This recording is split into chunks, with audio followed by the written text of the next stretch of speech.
Tev baigi patikās šitā te laiviņa. Maza, kompakta, 3,45 garumā, 1,40 m platumā. Pirmais jau, ko tu redzi, kas nav citām laivām, viņa ļoti tāda patīkama, tāda spīdīga, gluda, slidena. Viņa ir no 2 daļām. Dubult korpusu laiva. Te arī, kur noņemot gumiju, varam redzēt, viņa sakniedēta ar kniedēm. Starpā tur vēl ir speciāla špaktele, lai viņi būtu salīmēti kopā. To mēs nosadzam ar gumiju. Te aizmugurē ir airu fiksātori. Tā, kad airus nelietos, tad viņš šeit ieliks iekšā, lai viņi tev nekrīt ārā no laivas. Ir standartā 2 duļļu pāri. Jo citreiz, zin kā ir, varbūt kāds grib kaut kāds tīkls iemest no aizmuguras, teiksim, tad priekšā apsēžās otrs cilvēks un bišķiņ tur pieērē. Ir uzreiz makšķerkātu turētāji, jo man pašam gadījies salauzt makšķerē galiņu, tā kā viņš mētājās kaut kur uz grīdas un netīšām uzkāp virsū. Ir rokturi.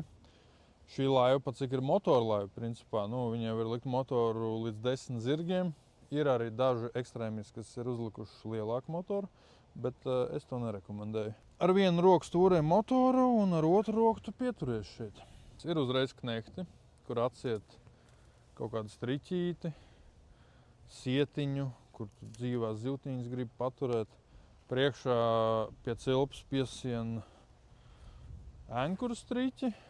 Tad, kad tu iemet ēnkuru, tad tu to galu šeit atsien, lai vajadzīgo garumu. Redz, kas te jau uzreiz ir iestrādāts formā? Logo.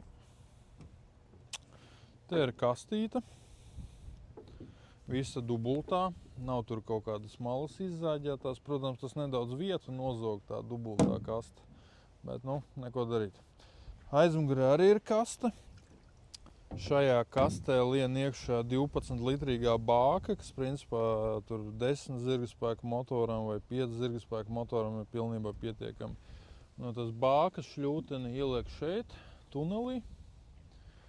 Un tunelis iznāk te ārā. Šeit šo galiņu atgriež vaļā un tad šļūteni aizvelk līdz motoram. Tas var arī kalpot, lai akumulātoru ielikt un vadus uz elektromotoru aizvilkt. Paskaties, kas te rakstīts. Visas detaļas, principā, lielākā daļa, kas te ir speciāli taisīts priekš manīm, jo es saprotu to, ka, lai kaut kas būtu un funkcionētu labi, tas jāuztais pašam ir, nevis jāpielāgo tas, kas ir tirgū pieejams. Te grīdā kur ir caurums. Tur var redzēt. Un tā mums ir drenāža. Redzēju, ūdens tā kā ārā. Tas nav domāts braucot izmantot. Kā viņi ir glancēti, viņi negribās tā kā grozīt otrādāk, lai ūdeni izliet, lai nesaskrāpētu.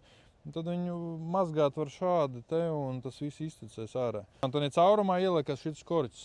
Kad brauc, tad ieliek korķi un tad viņa nenogrimst. Bet īstenībā viņa nenogrimst arī bez tā korķis. Vienam klientam vedu, ielikām piestātnē un tur nekāds ūdens negāzās iekšā. Un kā jau visām mūsējām laivām, te ir metromērs, lai jūs varētu noķert vismaz minimālo zīvi. Tas ir 1 metrs, lai jūs diena būtu izdevusies copē. Daudzi konkurenti līdzīgas laivas ir iesākuši saukt par trimarāniem. Lai gan ar trimarānu te vispār nekāda sakara nav. Tā ir V-veidīga laiva, kurai sānos ir pielikti ķīļi. Viņi sauc viņus arī par 3 ķīļu laivām, bet 3 ķīļus es arī neredzu. Tie ir principā 2 sānu ķīļi. Kaut kā tā.